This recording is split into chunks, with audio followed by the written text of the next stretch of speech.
안녕하세요. 소소한 일상의 아름다움을 발견하는 언니 스토리방입니다. 오늘은 제가 굉장히 영향을 많이 받은 육아서를 하나 소개해드리고 싶어서 가져왔어요. 엄마 학교라는 책인데요. 서영수 선생님 쓰신 것이고 15년 전에 제가 정말 닳도록 읽었나 봐요. 이게 너무 막 이렇게 쭈글쭈글 해졌는데요.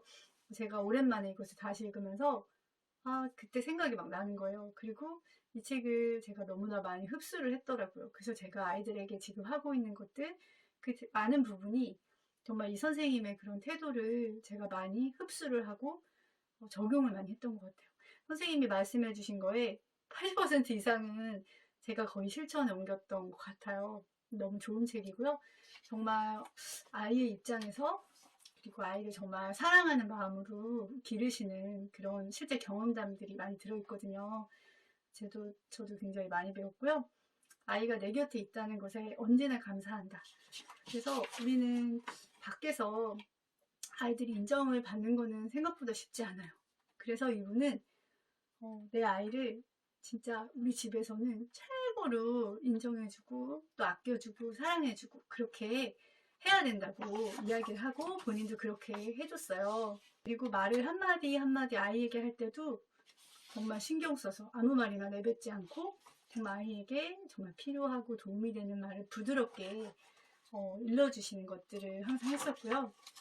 그리고 아이가 같은 숙제를 이제 반복해서 선생님이 내주신 거예요. 근데 처음에 그냥 선생님 방식이니까 지켜보다가 숙제가 일주일 넘게 계속 똑같으니까 그때는 뭐 막바로 전화하거나 그렇게 하지 않으시고 굉장히 지혜로운 방법인 것 같은데요. 이제 숙제 거기에다가 이렇게 쪽지를 써주신 거예요. 되게 공손하게. 안녕하세요 선생님. 많은 아이들 데리고 수업하시느라 수고가 많으십니다. 우리 흥원이가 학교에 잘 다니고 있어서 감사합니다. 이렇게 일단은 처음에 긍정적인 그 얘기를 써주시고요. 다름이 아니라 흥원이가 일주일째 같은 숙제를 하고 있습니다. 너무나 잘했기에 제가 칭찬을 아주 많이 해주었어요. 선생님 살펴봐 주세요. 흥원 엄마 서영수 올림. 선생님이 그 이유는 이제 신경 써서 더 해주시고 이렇게 같은 숙제를 반복하지 않으셨다고 해요. 그러니까 엄마 입장에서는 기분이 이제 굉장히 상할 수도 있는 거죠. 아이가 특별히 잘못한 게 없는 것 같은데도 반복적인 숙제를 해줬을 때 막 화가 날 수도 있잖아요. 근데 선생님한테 화내는 방식보다는 이렇게 정말 지혜로운 방식으로 선생님이 일깨워준 그런 부분이 저는 굉장히 인상 깊었고요. 저도 그래서 그런 거를 조금 따라했던 것 같아요. 그리고 이 아이가 이제 둘째가 굉장히 때를 많이 쓸 때 이 선생님은 이제 감정적으로야 물론 화가 날 때도 있잖아요. 어떤 상황에서. 근데 그런 것들을 좀 내려놓으시고 했던 방법이 아이가 이제 때를 쓸 때 옆에서 이제 소곤소곤 얘기를 하는 거예요. 처음에는 엄마의 말이 잘 들리지 않겠죠. 근데 엄마가 되게 재밌게 이야기를 만들어서 이제 이 아이의 이야기를 하는 거예요. 이 아이가 흥원인데 흥은이가 엄마 뱃속으로 들어왔을 때 엄마가 얼마나 기뻤다고 아빠랑 신나서 막 박수를 쳤어. 그리고 엄마는 이 아이가 잘 자라서 건강하게 태어났으면 좋겠다고 아빠한테 말했지. 그러니까 아이가 갑자기 무슨 소리 이 소리가 들려서 궁금해지는 거예요. 어린아이다 보니까. 그래서 그때를 놓치지 않고 그 아이가 많이 자랐어. 그래서 엄마 배가 이만큼 불렀어. 개구리 배처럼 땅땅해졌어. 빵빵해졌어. 그런데 아기가 툭툭 발길질하는 거야. 뻥 하고 엄마가 얼마나 놀랬다고. 손을 대고 있던 아빠도 깜짝 놀랐어. 우리는 축구 선수가 나오려나? 그렇게 생각했지. 그리고 어떨 때는 몸을 동글동글 굴리며 서서히 움직이는 거야. 양반처럼 의젓하게. 근데 아이가 어리다 보니까 양반이란 말이 궁금했나 봐요. 그래서 엄마 양반이 뭐야? 그렇게 아이가 이제 좀 자연스럽게 넘어가는 것들을 이분은 하셨고요. 화내면서 아이를 기르지 않으셨더라고요.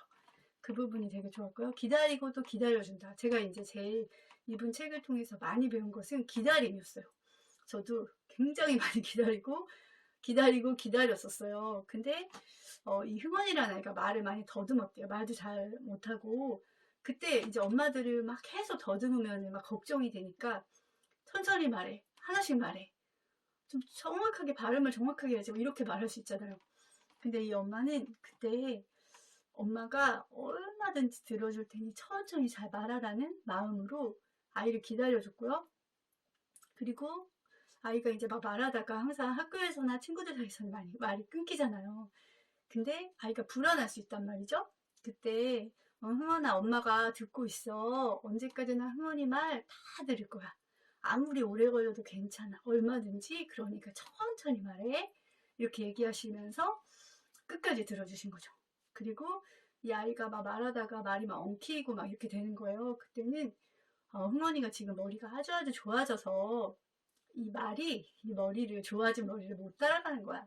조금 지나면 말과 생각이 잘 만나서 괜찮아질 거야. 이렇게 긍정적으로 표현해 주셨어요.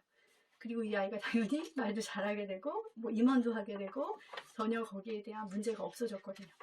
그러니까 말더듬은 이렇게 불안한 상대방이 이제 들으면서 불안해하거나 혼을 내거나 하면 그게 더 심해지잖아요.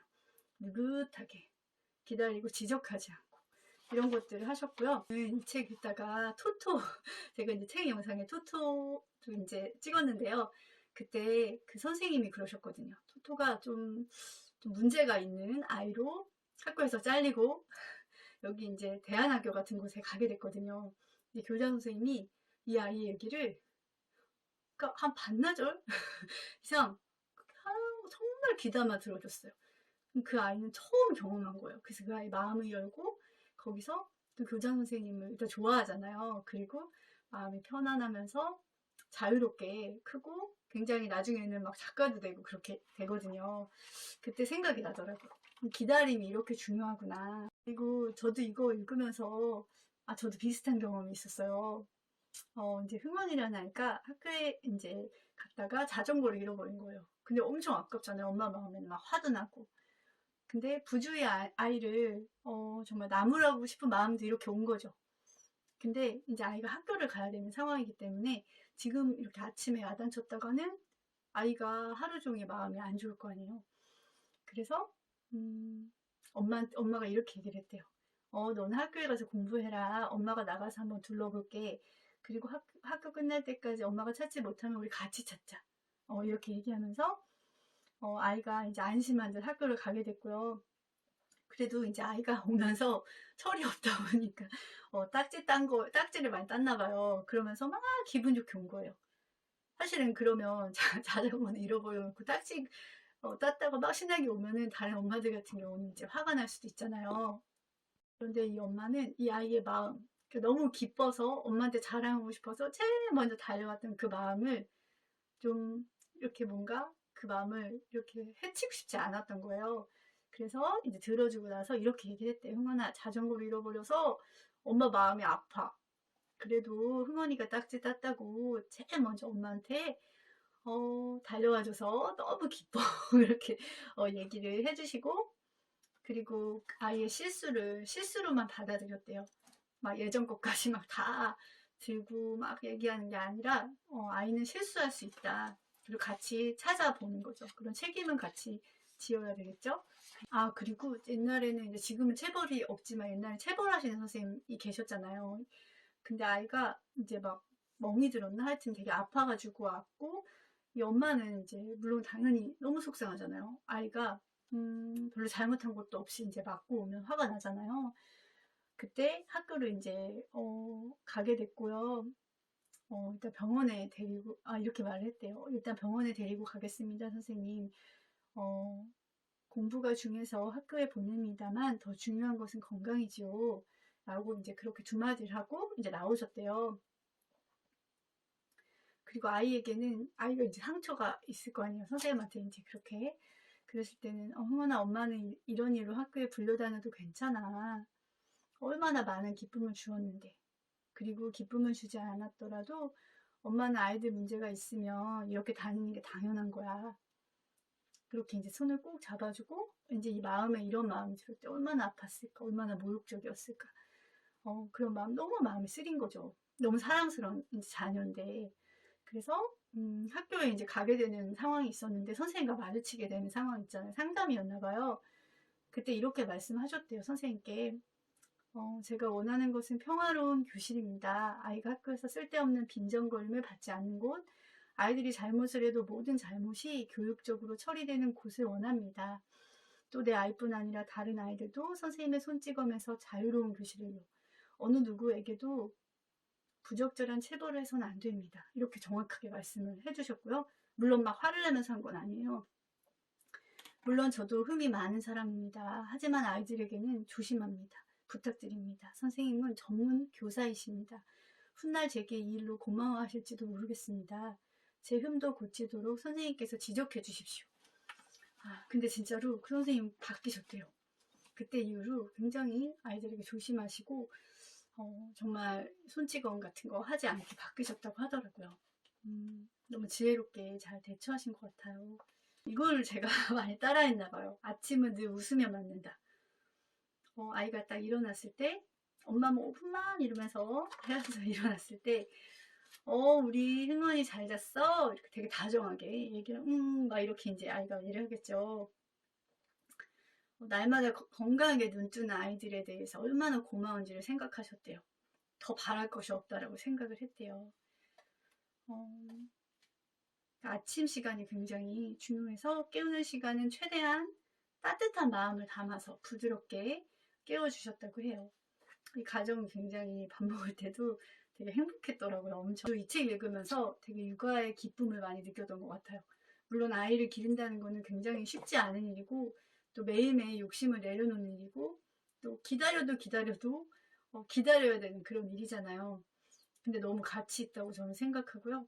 그리고 너무나 중요한 일, 의미가 정말 있는 일이라고 생각해요. 그 아이들을 잘 길러내는 것. 근데 엄마에게는 정말 그런 부분들이 꼭 필요한 거죠. 기다림, 인내심, 그리고 내 아이를 내 집안에서 인정해주는 것. 그리고 사랑을 마음껏 표현하는 것. 그리고 아침 시간에 특히나 달콤하게 깨우는 것. 그리고 때를 쓰거나 뭐 말을 안 듣거나 할 때도 지혜로운 방법으로 아이들에게 모범을 보여줘야 되는 거죠. 왜냐하면 아이들도 우리의 모습을 닮잖아요. 그래서 정말 연습이 필요한 것 같아요. 그리고 굉장히 훈련이 필요하고 저는 진짜 이거 많이 읽으면서 또 뭐 이거 말고 또 마주 이야기도 이제 제가 처음 영상에 거의 찍었는데요. 진짜 마주 이야기도 굉장히 많이 도움이 됐었고요. 그래서 꼭 소개시켜 드리고 싶었고 또 이 책 읽고 나서 수기에서 제가 1등을 했어요. 그래서 그것도 참 오래된 일인데 나중에 한번 그 영상을 좀 만들어 가지고 그걸 한번 낭독을 해보고 싶더라고요. 언니 스토리맘이었습니다.